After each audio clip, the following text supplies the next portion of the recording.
bandeko babolingo na bandi boutikola na bilili mpona kotalisa banani oyo balingi Congo banani oyo balingi mboka ntango nyonso bazali na susi ya mboka mpona kocontribue un plus na bango na mboka na biso République démocratique du Congo. Bandeko congolais ntango nyonso tolobaka ete ezali bambula ebele mboka na biso ekotaki na dérive ya kosakana te. Bato ya deuxième république babomelaki biso mboka me tala lelo oyo bato baye komona ete non soki totikali kaka na badistraction babomaki bato basalaki boye basalaki boye mboka na biso ekokende liboso te. Lelo tala bato baye kocomprendre bamoni ete badistraction oyo bazalaki na yango bato mosusu bazalaki na yango na kombo ya basoi disant bacombattant nzoka nde bazalaki bacombattant ya bamiyibi oyo balingaki mpo bakotisa bino maboko na mabenga bayiba bino bambongo ya bino. Bandeko babolingo lelo bozali komona ndenge bacombattant oyo bazali kobenga soki basoi disant bacombattant journaliste na bango oyo bazali kobenga etanga boza komona teke baza komanipule bino mpona kolia ntango nyonso koyiba kotia bino maboko na mabenga. Mpona nini tolobi bongo? Bandeko babolingo mutu nyonso to ayebi ete lingomba ya bacombattant ngwanda nde azalaka kodirige bamakambo wana nyonso. Ngwanda l'éterminateur ngwanda oyo boyebi ete oyo ayibaka mbongo ya Congo oyo azwa bambongo wana nyonso aplasa yango awa na babanke nyonso ya poto bomona bino moko bamiliard na bamiliard oyo ngwanda ayiba na Congo ezali awa. Bandeko babolingo bomituna lelo ngwanda alembi kosoutenir batelevizio wana mpona ete bapesaka banonce ya bamakambo ndenge ya bale kolia alembi lelo ekomi sikoyo ke bapesaka banonce mpo bino nde bapeuple congolais oyo boyaki koluka vi na bino awa diaspora congolaise oyo boyaki koluka vi na bino awa mpo bosalisa bafamille na bino lelo bakomi ono émission esalamaki te mpo tala kaka ezosenga bambongo botia bambongo bopesa badon bosala boye eske ezalaka bandeko bozomona ndenge baza korespecte bino ebongo ngwanda bambongo ebele oyo aza nango na babanke ye akoki kosoutenir radio wana te to televizio wana te bozomona esika nini bazomema bino yango wana toza koyesengala bino bapeuple congolais bokeba tala bambongo oyo ya bamakambo badongo oyebi te mbongo ekotaka ebele toyebi yango me mbongo wana lelo ekenda wapi bomitunaka lelo ofingi biso bato ya mabuma oyo bazoba toboyi te toza bato ya mabuma toza bazoba me bokeba na baje oyo ya nsima ndako oyo bato bazali koyeba bino na yango bato ya boye ifo koetudie bango na baacte na bango ntango bazali nanu libanda ya mboka mpe bokoyeba bato ya boye soki lelo bazwi mboka eske bakokamba mboka malamu to bakomema kaka mboka na ndenge ya dérive parce que basekeli oyo ya makambo ya deuxième république ezali nanu kati na bango yo mutu oza na Londres balingi komona mutu aloba no te soki olobi no mpo na bango okomi monguna to kolabo bakomi komenase yo epuis balingi komona te mutu aloba bolamu mpona oyo etali président Kabila na Congo soki olobi yango okomi kolabo ya barwandais alors bakomi komenase yo wana elingi koloba nini wana te elingi koloba ete bango bazali na éducation ya malamu non bazali na éducation ya malamu te mpe bayebi sens ya démocratie te omoni ndenge lelo bamakambo nyonso basalisali ekotisi bango mai siko bakomi kokendeka kolukaka baparti politique mpo ete basangana bakanisi kosala force or ekosala force te lokuta na lokuta kokosa na kokosa yango na bapeuple congolais toyebisaki bino ete bolamuka na pongi mpo biso tozali wana mpona kofungolela bino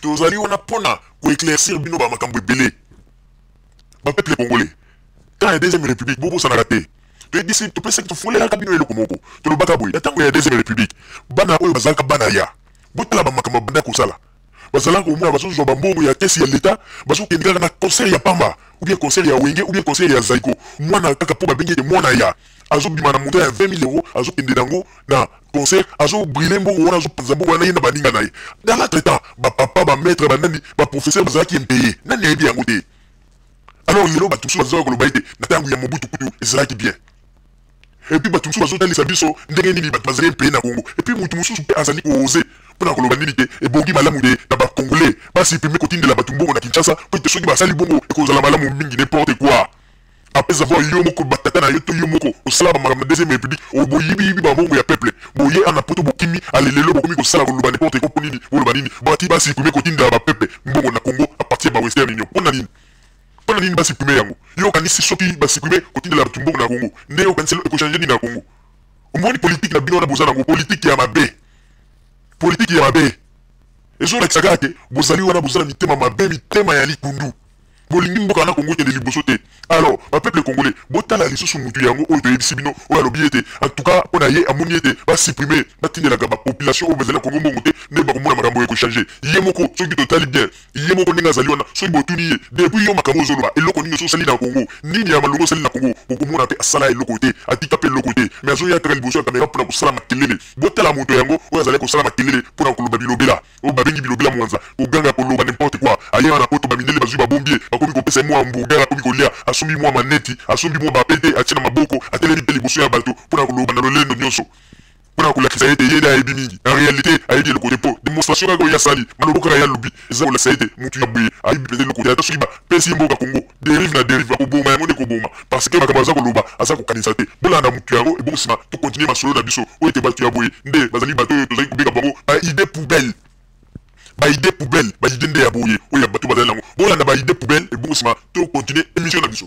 Et puis, lorsque vous parlez de la population, madame, vous avez toute la constitution, vous pouvez dire tout ce que vous voulez dire. Mais qu'est-ce que vous dites de la nationalité congolaise, en tout cas autant de gens, autant des étrangers qui sont au Parlement aujourd'hui? Qu'est-ce que nos parlementaires font? Puisqu'ils ont posé le problème, mais jusqu'aujourd'hui, la question reste sans solution. Sans solution. Alors, pour proposition, madame, je crois qu'il y a deux choses qu'il faudrait faire. À mon avis, il faudrait, si nous voulons vraiment que la révolution puisse tenir au Congo, il y a deux choses. La première chose, essayons d'arrêter d'envoyer l'argent à Kinshasa avec toutes les conséquences, comme ça les gens vont se soulever. Ça, c'est une des propositions. Deuxième proposition, c'est vrai, il ne faut pas rire, mais c'est la vérité. C'est la vérité. Comme ça, il n'y aura plus de miracles, il n'y aura plus quoi que ce soit. C'est la vérité. Essayons d'arrêter ça. Deuxième proposition, madame, c'est de dire très clairement, parce que la dictature est montée à Kinshasa à partir de quoi? Madame, si vous ne comprenez pas, ce sont les professeurs d'université qui sont responsables de la dictature à Kinshasa. Je suis en Europe, moi j'enseigne à l'université de Berne, madame. Mais en tout cas, les salaires qu'on nous donne ici ne nous permettent pas de monter des mécanismes pour soutenir un politicien, quoi que ce soit. Mais regardez nos professeurs d'université. Ce sont eux qui sont responsables de tout ce qui se passe. Parce qu'aujourd'hui, en tout cas, c'est soit un ministre qui se fait conseiller alors avec des experts, et à partir de ce moment, on monte la dictature. Madame, qu'est-ce que vous voulez nous dire par rapport à une personne comme, je ne sais pas moi, le ministre de l'Intérieur aujourd'hui? En tout cas, on puisse dire tout ce qu'on peut dire. Moi, je ne vois pas Kabila seul, parce que Kabila n'est même pas allé à l'école, madame. Comment voulez-vous penser vraiment que Kabila soit en mesure de manipuler tout le monde?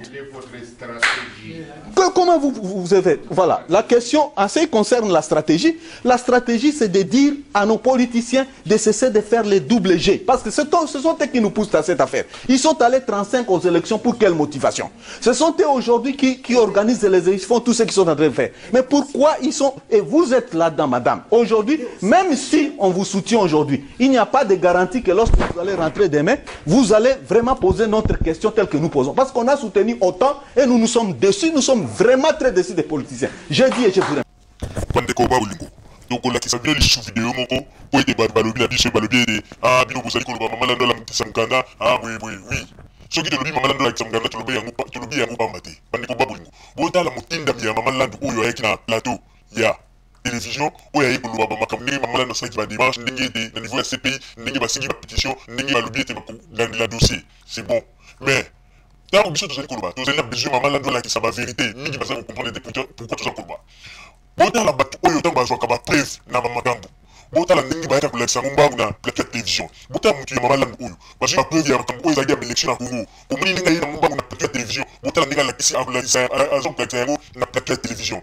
Alors, ninga za kula na plateau télévision. Et loko ni les zangi pe lepe oyo maman la pour kira na komila ki bango batu balinga kama makambo suki mona meso. So bazuli kamza la faveur na bango balinga komila ça. Et loko ni les zangi lettre ba Congolais baza ko belela. Bala kisa bango yango avant signer ma pétition. Et comme il y a liku kuma bazo ko kula kisa te. Ozomona ba peuple congolais. Ozomona parce que vous allez ko éclaircir bino tozali ko tia bino président na makambo. Botala ba image yango, botala ndenge bazwa ki lettre na bango oyo ba lobi te bazwa ki ba lettre oyo basala ki ma parti ya Congo, bazwi original nango, tala ndenge ba mbongo pona kula na oyo telige ba makambo ya élection bazo lobake Kabila violer l'élection, bazo la kisa ba lettre wana ba lobi ba botala ba lettre de Zwaki.